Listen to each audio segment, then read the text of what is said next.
안녕하세요. 책사입니다. 우리의 옛 이야기 시작하겠습니다. 경사가 났어요. 회동대 가면 기쁘시겠어요. 글쎄요. 온나라 황제와 사돈이 된다지만 근지옥이 키운 외동딸을 온나라로 보내게 생겼으니 경사인지 불상사인지 알 수가 없네요. 고려말 온나라의 지배를 받고 있던 탓에 처녀들은 이따금 곤란한 처지에 빠지곤 했다. 온나라의 사신들이 어여쁜 처녀들을 온나라를 데려가서 높은 관리나 황제의 후처로 삼곤 했기 때문이다. 사실 회동대감은 겉으로는 크게 드러내지는 않았지만 기뻐하고 있었다.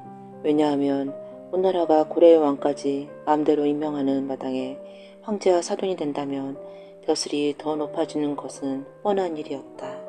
하지만 정작 회동대감의 딸 수가랑은 기뻐하지 않았다. 수가랑은 머슴 돌쇠를 몰래 불러 말했다. 네, 돌쇠야. 지금부터 내가 하는 말을 잘 들거라. 나는 정말로 온나라에 가고 싶지 않구나. 내가 나를 데리고 산속 깊은 곳으로 도망가서 살면 안 되겠느냐? 아가씨 행여 그런 일이 있었다가는 아가씨나 저나 죽음을 면치 못할 것입니다. 그래? 그럼 너는 나를 도울 생각이 없다는 말이구나. 그렇다면 그리 말하고 수가랑은 응장도를 꺼내들었다. 돌쇠는 깜짝 놀랐다.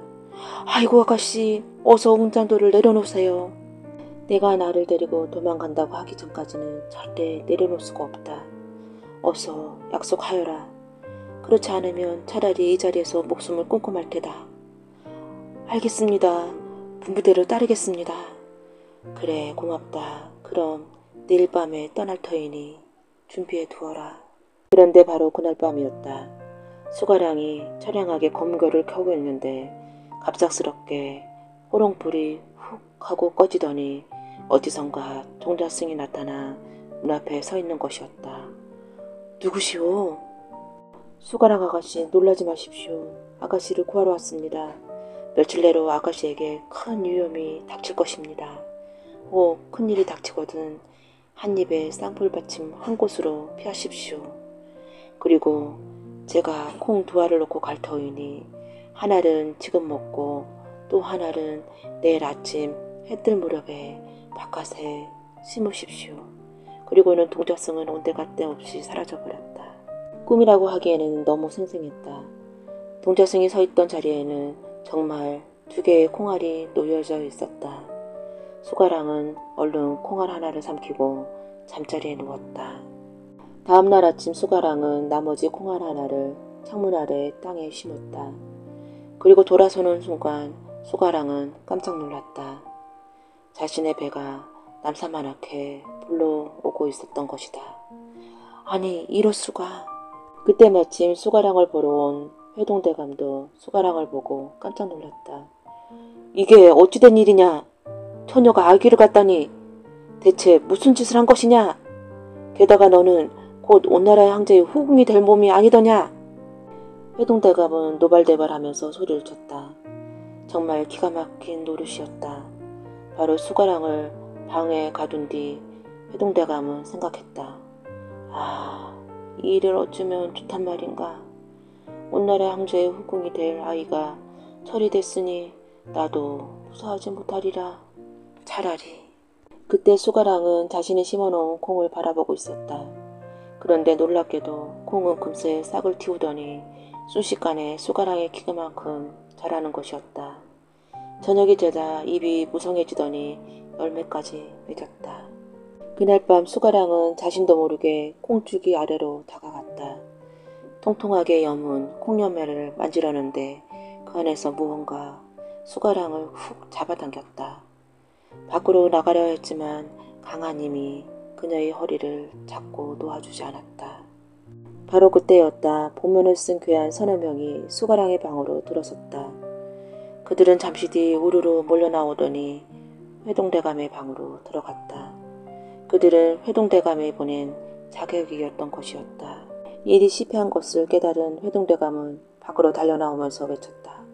여봐라! 수가랑이 도망쳤다! 집 안팎을 샅샅이 뒤져라! 반드시 잡아 목숨을 거둬야 한다! 순식간에 집안이 시끄러워졌다. 집안의 머슴과 종들이 모두 달려나와 수가량을 찾느라 법석을 떨었다. 그 사이 수가량은 돌쇠와 함께 준비해 두었던 폐물만 챙겨 달아났다. 하지만 얼마 가지 않아 두 사람은 그만 뒤쫓는 하인들의 눈에 띄고 말았다. 그들은 말을 물고 큰 칼을 휘두르며 두 사람을 바짝 쫓아갔다. 이제 죽었구나. 어찌한단 말인가. 수가랑은 낙심하고 말았다. 이제 말을 탄 머슴들에게 잡히는 것은 시간 문제였다. 숨을 곳도 없었다. 오른쪽 콩밭이고 왼쪽은 절벽이었다. 앞은 막다른 산이었다. 순간 수가랑의 머릿속에 스치는 말이 있었다. 바로 동자승이 한 말이었다. 큰일이 닥치거든 한 입에 쌍불 받침을 한 곳으로 피하십시오. 수가랑은 그 말에 한 자씩 한 자씩 풀어보았다. 한 입에 쌍불 받침이란 무엇일까? 그 낱낱의 글자를 합쳐보니 다름 아닌 두 콩두자였다. 맞아, 콩밭으로 피라라는 이야기였어. 돌쇠야, 콩밭으로 뛰어. 두 사람은 콩밭으로 내타 달렸다. 그러자 이상한 일이 일어났다.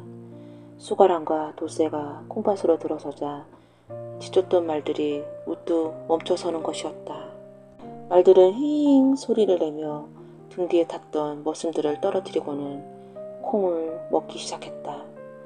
말에서 떨어진 머슴들은 뒤늦게 일어나 말을 올라타려 했지만 말들은 꼼짝하지 않고 콩만 따먹었다. 오히려 뒷걸음질로 머슴들을 걷어차 버렸다. 그 틈을 타 수가랑과 돌쇠는 무사히 도망칠 수 있었다. 다음 날 날이 셀 무렵 두 사람은 콩밭 끝을 다다랐고 그곳에서 수가랑은 아이를 낳았다. 수가랑과 돌쇠는 아이의 이름을 콩밭에서 낳았다 하여 전대두라 지었다. 뒷날 아이는 나라를 위해 큰일을 하는 훌륭한 사람이 되었다고 한다. 옛날에 큰탈 없이 평화롭기만 하던 마을에 몇 년 동안 지속적으로 가뭄과 한파가 닥쳤다. 극에 달한 가뭄으로 농사를 망쳐 씨앗까지 꺼내 먹어야 할 형편이 되었다. 겨울에는 또 이루 말로 다 할 수 없을 만큼 추워 땔감도 바닥이 나버렸다. 그러다 보니 마을 인심이 예전 같지 않고 서서히 각박해지고 있었다. 아무래도 하늘이 노해서 그렇다고 생각한 마을 사람들은 죄를 올려야겠다고 생각했다. 죄를 올리기 위해서는 집집마다 조금씩 분담해서 제수를 마련해야 하는데 몇 년 동안 기근으로 인해 제수 분담은커녕 입에 푸실조차 하기 어려운 집이 늘어나고 있었다. 궁핍한 내 집에 남종네들이 모여 제수 분담금을 두고 한숨만 푹푹 내려쉬고 있었다. 예전 같으면 산에 가서 나무라도 해다 팔아 어떻게든 마련해 볼 텐데 몇 년 전부터 관아에 허가 없이 나무를 하다 들키면 취도권을 당하게 되어 있어 엄두도 내지 못하고 있었다. 하지만 밤마다 4명이 모여 머리를 맞대고 아무리 생각을 쥐어짜봐도 뾰족한 수가 생각나지 않았다. 이러면 안 되는 줄 알지만 마땅한 방법이 없으니까 우리 방주가에 있는 버드나무를 잘라 팔면 안 될까? 그중 한 사람이 조심스럽게 말을 꺼냈다. 야, 이 사람아! 그 나무는 마을에 하나밖에 없는 나무가 아닌가? 그 나무가 없어지면 마을 사람들이 금방 알 텐데 우릴 가만두겠는가? 나머지 3사람이 약속이나 한 듯 펄쩍 뛰었다. 나무가 뭐 밥 먹여주는가? 일단 사람이 살고 봐야지. 지금 그 방법밖에는 수가 없지 않는가? 이렇게 죽으나 저렇게 죽으나 죽는 건 마찬가지네. 안 들키면 될 거 아닌가. 두렵기는 했지만 다른 사람들도 방법이 없어서 그렇게 하기로 하고 다음 날 밤에 버드나무 앞에서 만나기로 약속을 했다. 그런데 그날 밤 4사람은 이상한 꿈을 꾸었다. 옥동자가 나타나 살려달라고 애원하는 꿈이었다. 조금 이상한 꿈이긴 했지만 개꿈이거니 생각하고 다음 날 밤 버드나무 앞으로 나갔다. 어젯밤에 나 참 이상한 꿈을 꾸었다네. 그중 한 명이 찜찜한 듯 다른 3명을 둘러보았다. 어떤 꿈을 꾸었는가? 나도 꿈은 꾸긴 했는데 온몸에서 광채가 나는 귀하게 생긴 옥동자가 살려달라고 외원을 하더라니까. 뭐라고? 나도 같은 꿈을 꾸었다네. 그거 참 이상한 일일세. 혹시 이 버드나무 신령이 아닐까? 만약 그렇다면 어쩌지? 이야기를 들어보니 네 사람 모두 똑같은 꿈을 꾼 것이 확실했다. 느낌이 이상한 것이 아무래도 버드나무를 자르면 큰일이 날 것 같았다. 결국 네 사람은 나무 아래서 밤새 신세한탄변하다가 새벽녘에야 터덜터덜 집으로 돌아갔다. 집에 가보았자 속만 터지지만 그래도 갈 곳은 집밖에 없었다. 말린 나물에 보리 한 줌 넣고 끓인 죽이 그나마 하루에 한 번 먹을 수 있는 먹을거리지만 그래도 아내는 불평 한마디 없이 아침을 준비해서 밥상을 차려 나왔다. 어린 자식들은 그나마도 괴놓은 감추듯 한 그릇을 뚝딱 해치우고 아버지 죽그릇에 눈을 담그고 있었다. 그런 자식들이 안쓰러워 자신의 죽을 아이들 밥그릇에 덜어주고 남정네는 박 한쪽 구석에 누워 지난밤 자지 못했던 잠을 청했다. 남편은 곧 깊은 잠이 들어 다시 꿈을 꾸었다. 그런데 지난밤에 나타났던 옥동자가 다시 나와 자신에게 큰절을 하는 것이었다. 어르신들의 은혜는 절대 잊지 않겠습니다. 덕분에 제 목숨을 구했으니 저도 작은 보답을 하고 싶습니다. 제가 자리 잡고 있는 방쪽에서 오른쪽으로 10걸음만 내려가셔서 그 자리를 파보면 보물이 나올 것입니다. 내일 아침 해가 뜨거든 꼭 그곳에 가서 보물을 찾아 좋은 일에 쓰시기 바랍니다. 옥동자는 절을 하고 나서 연기처럼 사라져버렸다. 남정네는 잠에서 깨어자마자 얼른 다른 친구들을 찾아갔다. 다른 친구들도 역시 같은 꿈을 꾸었다고 했다. 내 남정네는 다른 사람들이 알까 시시하며 다음날 만나기로 하고 헤어졌다. 다음날 새벽 네 사람은 조용히 버드나무 아래에서 만났다. 그리고 옥동자가 말하던 대로 10걸음을 옮겨 그 밑을 파보았다. 한참 파내려가자 어른 주먹만한 금덩어리가 4덩어리가 나왔다. 네 사람은 다툴 필요도 없이 한 덩어리씩 나누어 가질 수가 있었다. 어디든 꼭 욕심 많은 사람이 있기 마련이었다. 그 이후 이 마을에서도 금덩이 소문을 들은 욕심 많은 사람이 자신도 금을 얻고 싶은 마음에 버드나무 가지를 잘랐다가 큰 화를 입었다고 한다. 그 이후로 이 마을에서는 이 나무를 보호하고 절대 나뭇가지를 자른 일이 없도록 지키고 있다고 한다. 옛날에 덕진연못 근처 마을에 높은 벼슬을 하다 낙향한 양반이 살고 있었다. 그 양반은 마을 사람들에게 많은 덕을 베풀어 모든 사람들의 칭송을 받았다. 그 집에는 근동에 소문이 자자한 예쁜 딸이 있었다. 총명한 딸은 하인들에게 차별 없이 온정을 베풀 정도로 착했다. 그 아가씨는 책을 읽는 것도 좋아했지만 마음속으로는 늘 당장 밖의 세상에 대한 동경이 커져만 갔다. 그 호기심을 잠재우지 못하고 몸종을 데리고 몰래 밖으로 나갔다가 부모님에게 들켜 야단을 맞은 적이 한두 번이 아니었다. 늦봄이 되어 덕진 연못에는 연꽃이 활짝 피었다. 연향이 바람에 날려 양박대 담장을 넘어왔다. 그 향기에 취해 아가씨는 몸통조차 따돌리고 혼자 몰래 덕진 연못으로 도망 나왔다. 그때 연못가에 어디선가 아름다운 피리 소리가 들렸다. 아가씨는 피리 소리에 끌려 자기도 모르게 소리가 나는 쪽으로 발걸음을 옮겼다. 가까이 가서 보니 어떤 청년이 연못가에 앉아 피리를 불고 있는 것이었다. 그 청년을 본 순간 아가씨는 첫눈에 마음을 빼앗기고 말았다. 한참을 몰래 훔쳐보다가 도저히 그냥 발걸림을 돌리지 못하고 용기 내어 그 청년에게 다가갔다. 인기척을 느낀 청년이 아가씨를 보고 깜짝 놀라 피리를 부는 것을 멈추었다. 그 청년은 가난한 집에서 태어나 나무를 해다 파는 나무꾼이었다. 청년은 태어나서 이렇게 예쁜 아가씨는 처음 보았다. 아가씨를 다시 희끈 쳐다본 나무꾼은 헛것을 본 게 아닌가 싶어 자기의 눈을 의심할 정도였다. 연꽃 구경으로 왔다가 피리 소리에 끌려 이곳까지 오게 되었습니다. 무리하다 생각하지 마시고 피리 소리를 한 번 더 들려줄 수는 없겠는지요. 눈이 부셔 대꾸할 엄두도 못 낸 청년은 콩닥거리는 가슴을 진정시키며 다시 피리를 불기 시작했다. 그 피리 소리가 얼마나 맑고 고운지 날아가던 새들이 다 내려앉을 정도였다. 피리 소리에 넋이 나간 아가씨는 눈을 반쯤 내려감고 그 청년만 바라보고 있었다. 그 청년은 아가씨의 미모에 넋이 나가고 아가씨는 그 청년의 모습과 피리 소리에 넋이 나가 시간이 흐르는 것도 몰랐다. 그때 양막댁에서는 아가씨가 사라졌다는 것을 알고는 큰 소동이 벌어졌다. 하인들이 온 마을을 다 뒤지고 다닌 끝에 연못가에서 피리 소리를 듣고 있는 아가씨를 찾아냈다.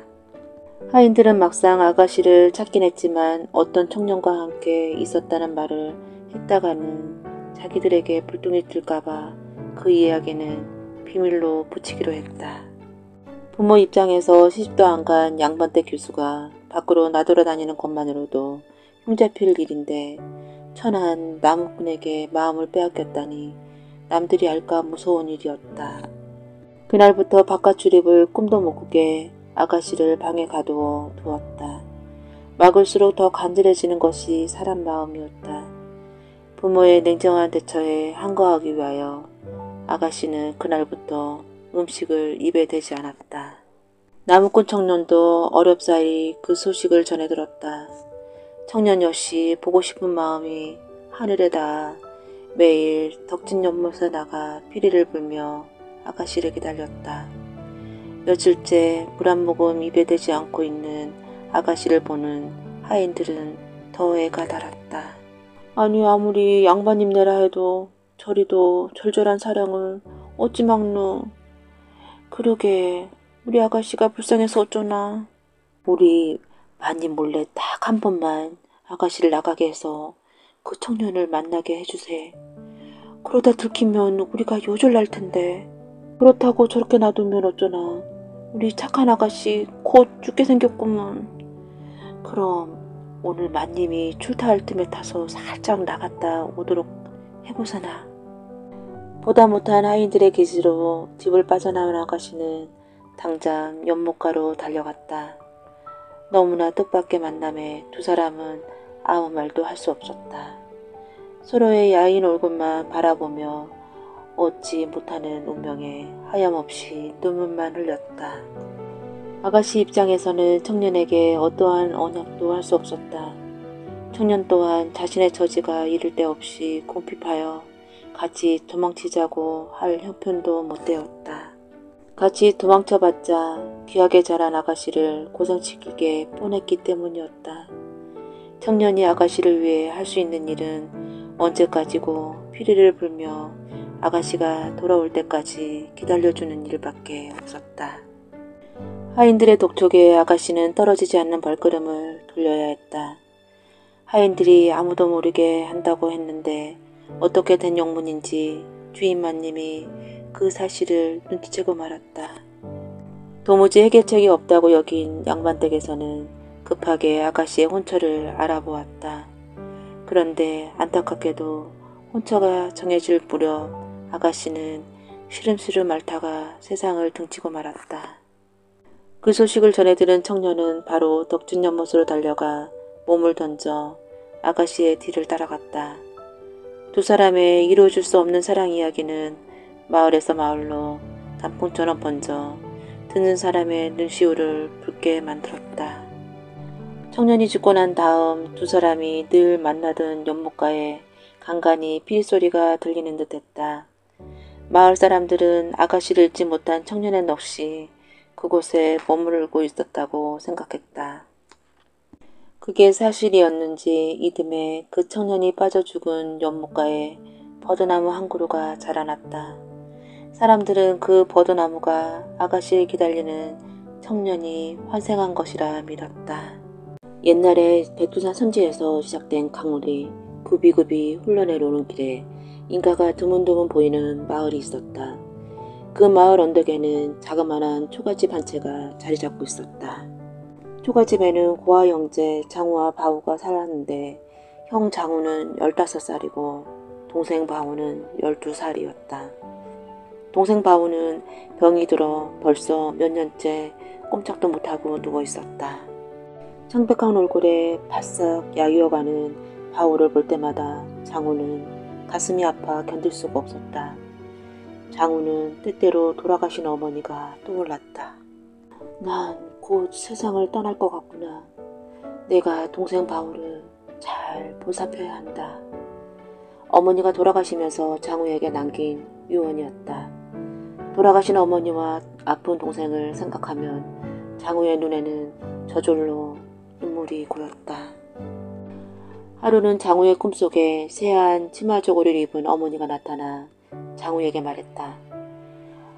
바우의 병을 고치려면 천지 안에 용궁으로 가서 약을 구해와야 한단다.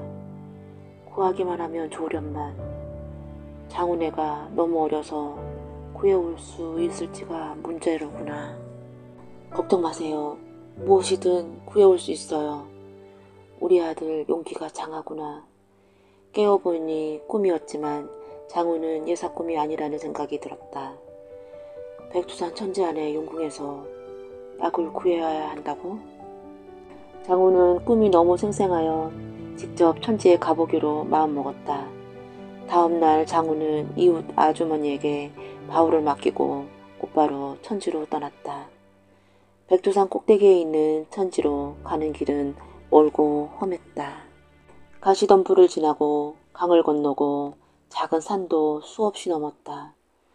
험준한 바위로 둘러싸인 벼랑이 장우의 앞길을 막기도 했다.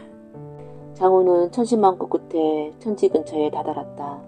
그곳은 눈이 소복히 쌓인 아득한 눈세계였다. 용궁으로 돌아가는 문이 어디 있을까? 천지 주변을 두리번거리던 장우는 눈밭에 빨간 잉어가 뒹굴고 있는 것을 보았다. 언제부터 눈밭에 뒹굴고 있었는지 잉어는 거의 탈진해 있었다. 장우는 싱겁게 파닥거리는 잉어가 가엾게 여겨져 얼른 잉어를 천지에 놓아주었다. 물로 들어가자 잉어는 금방 기운을 차렸다. 잉어는 몇 번이나 물 위에 떠오르면서 장우를 쳐다보더니 물속으로 사라졌다. 그 순간 천지 아래로 이어진 긴 돌층계가 나타났다. 층계가 어찌나 긴지 용궁 안에까지 이어진 것 같았다. 장우는 돌층계를 디디며 아래로 내려갔다.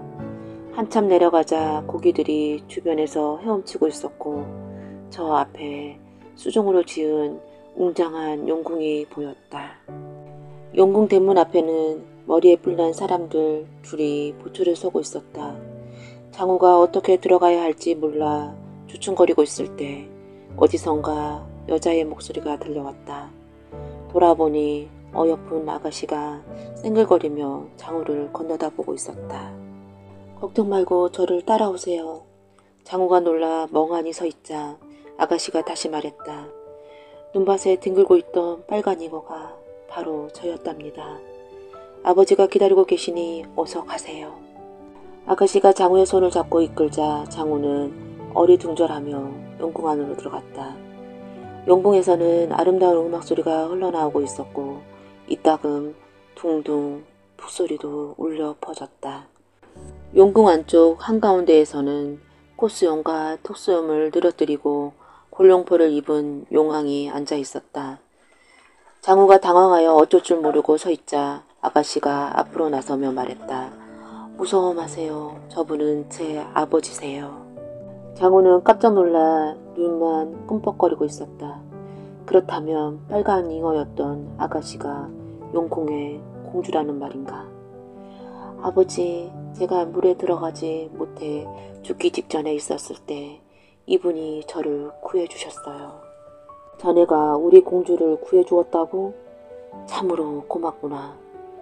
용왕이 환하게 웃으며 웅웅 울리는 목소리로 말했다. 이윽고 용왕은 자리에서 일어나 장우를 옆방으로 안내했다.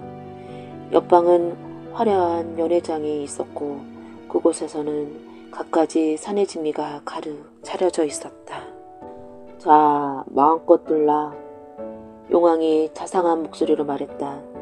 하지만 장우는 눈이 휘둥그레질 정도로 맛난 음식이 차려진 잔치상을 앞에 두고도 시름시름 앓고 있는 동생 생각에 음식을 입에 넣을 수가 없었다. 이에 장우의 안색을 살피던 공주가 물었다. 잘 드시지 못하는 것을 보니 무슨 근심이 있는 게로군요. 그 순간 장우가 문득 일어나 용왕에게 절을 올리며 말했다. 용왕님, 지금 제 동생 바우가 깊은 병이 들어 생사를 헤매고 있습니다.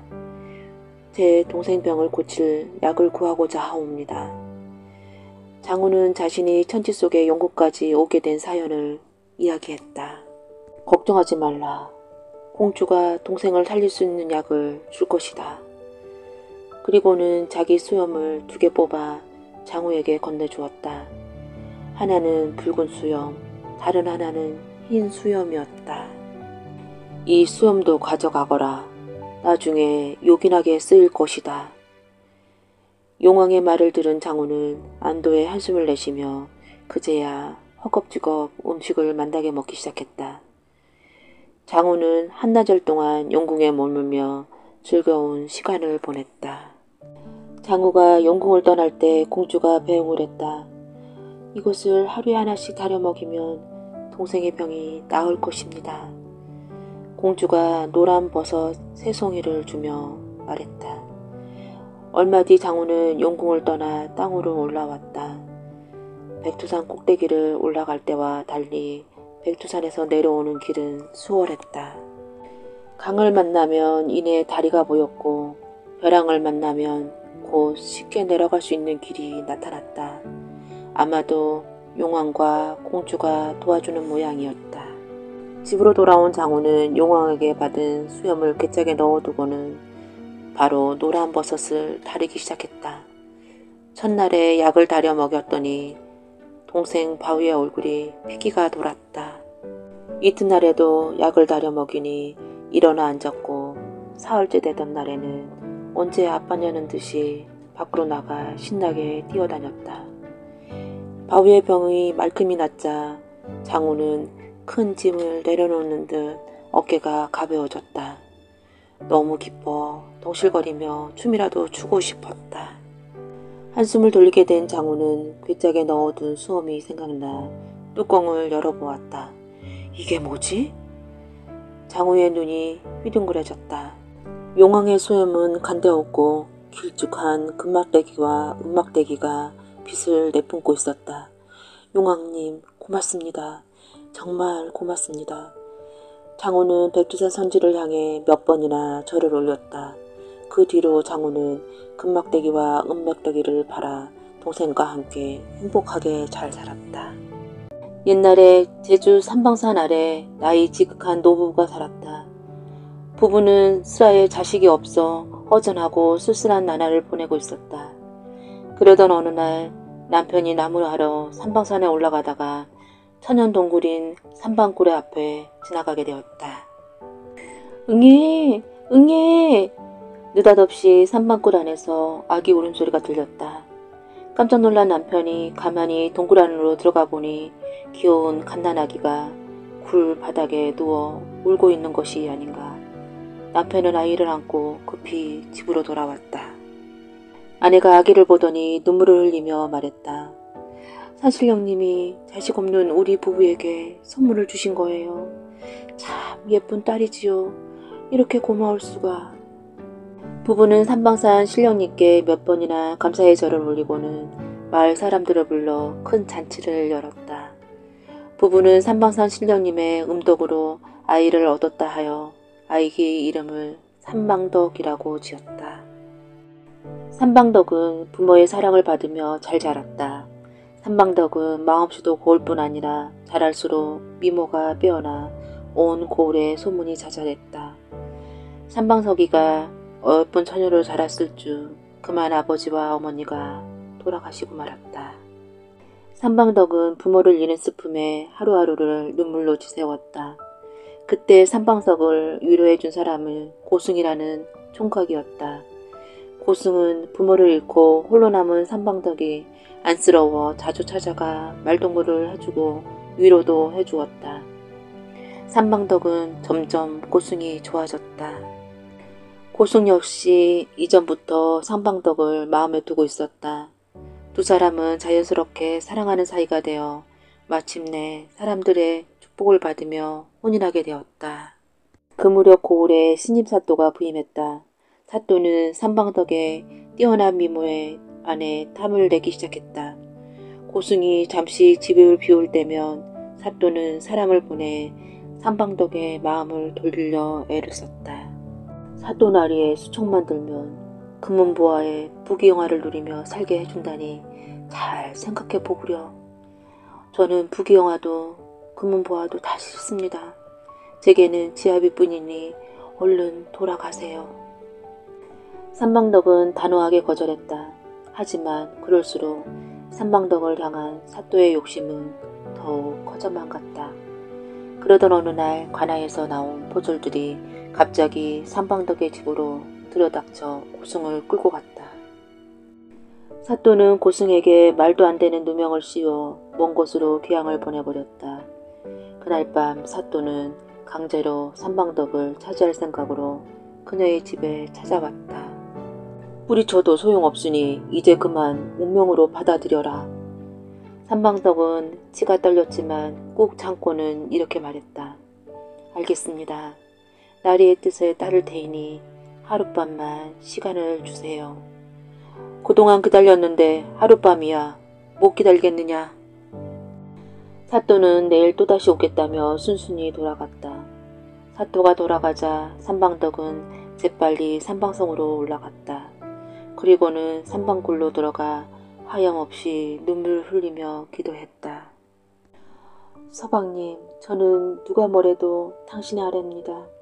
당신의 아내가 아니면 살아갈 이유가 없습니다. 그렇게 기도를 올리는 동안 삼방덕의 몸이 점점 굳어지더니 이내 딱딱한 바위로 변해버렸다. 삼방굴에서 태어난 아기 다시 삼방굴로 돌아가 바위가 된 것이다. 지금도 제주도 안덕면 삼반산에 가면 삼방굴을 볼 수 있다. 삼방굴 안에는 커다란 바위 하나가 있는데 이것이 바로 삼방덕이 변해 생긴 바위라고 한다. 이 바위 아래는 쉼없이 물이 떨어져 작은 샘을 이루고 있는데 사람들은 이 물주기가 바로 남편을 그리워하는 삼방덕의 눈물이라고 한다.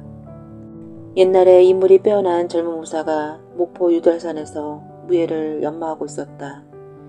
무사는 검술과 창술은 물론 공술의 최고수가 되고자 하루도 빠짐없이 힘겹게 연습을 몰두하고 있었다. 유달산 아랫마을에는 어여쁜 세 처녀가 살고 있었다. 이들은 산중턱에 있는 옹달샘으로 물을 길러가곤 했다. 그곳에 우연히 무예를 연마하고 있는 젊은 무사를 보게 되었다. 세상에 저리도 멋진 분이 우리 고을에 계시다니. 내가 늘 마음속으로 그리던 바로 그분이야. 세 처녀는 무사를 보고 첫눈에 반해 사랑에 빠졌다. 그 뒤로 세 처녀는 옹달샘에 갈 때마다 예쁘게 단장하고 무사 주위를 서성였다. 얼마쯤 지나자 한 처녀가 무사에게 수놓은 손수건을 건네주며 수줍게 말했다. 처음 본 순간부터 당신을 사모해 왔습니다. 부디 제 마음을 받아주세요. 또 다른 처녀는 몰래 음식을 차려 무사 움막에 갖다주며 마음속으로 빌었다. 이 음식을 드시고 부디 저를 기억해 주세요. 세 번째 처녀는 자기 마음을 시로 적어 움막에 놓아두고 왔다. 무사도 이제는 세 처녀가 자신을 마음에 있음을 알게 되었다. 그러자 무사의 마음도 조금씩 흔들기 시작했다. 그때부터 무사는 마음을 다잡았다. 무예 공부가 끝나려면 아주 멀었다. 지금 여자들에게 마음을 뺏기면 산의 재장부도 아니다. 정신 차리자. 무사는 몇 번이나 그렇게 마음을 다져먹었다. 하지만 가만히 생각에 잠겨 있을 때면 자기도 모르게 자꾸 처녀들 생각이 났다. 고민하던 무사가 하루는 세 처녀를 한자리에 모이게 했다. 미안한 말이지만 내 무예 공부가 끝날 때까지 세 사람 모두 멀리 떨어진 섬에 가서 기다려줄 수 있겠소? 그대들이 가까이 있으니 영 집중이 되지 않소. 무예 공부가 끝나는 대로 당신들 가운데 한 사람을 아내로 맞을 테니 부디 내 말대로 해주시오. 세 처녀는 무사의 말에 순순히 따르기로 했다. 세 처녀는 모두 미모가 뛰어나 저마다 자기가 무사의 아내가 될 거라고 생각했다. 얼마 뒤 세 처녀는 돛담배에 몸을 싣고 포구를 떠났다. 무사는 언덕에 서서 소녀들이 섬으로 떠나는 모습을 지켜보았다. 무사는 자기도 모르게 입술을 깨물었다. 막상 처녀들이 떠나는 광경을 보니 벌써 아쉽고 그리워 견딜 수가 없었다. 무예 공부고 뭐고 다 그만두고 나도 따라가고 싶구나. 무사는 머리를 쥐어뜯으며 갈등했다. 세 처녀의 얼굴이 번갈아가며 그의 눈앞에 어령거렸다. 이러면 안 된다. 훌륭한 무인이 되어 나라의 기둥이 되고자 맹세했거늘 이렇게 흔들려서는 안 된다. 그대들은 나를 용서하시오. 무사는 어금니를 악물고 활을 집어들고 순식간에 돛담배를 향해 화살을 날렸다. 핑 소리를 내며 날아간 화살은 배의 옆구리를 뚫고 지나갔다. 구멍 뚫린 배는 급히 옆으로 기울더니 물속으로 가라앉기 시작했다. 바로 그 순간 가라앉던 배에서 세 마리의 학이 하늘 높이 날아올랐다. 하지만 학들은 왠지 멀리 날지 못하고 슬피 울면서 갑자기 바다로 떨어져 버렸다. 세 마리의 학이 떨어진 자리에는 세 개의 섬이 생겨났다. 그 뒤로 목포 사람들은 세 마리의 학이 떨어져 생긴 세 개의 섬을 가리켜 사막도라 부르게 되었다. 사막도는 오랫동안 유달산과 함께 목포를 상징하던 섬이었다. 하지만 지금은 섬에 쌓인 방조제 때문에 육지가 되어 아쉽게도 그 모습을 볼 수 없게 되었다.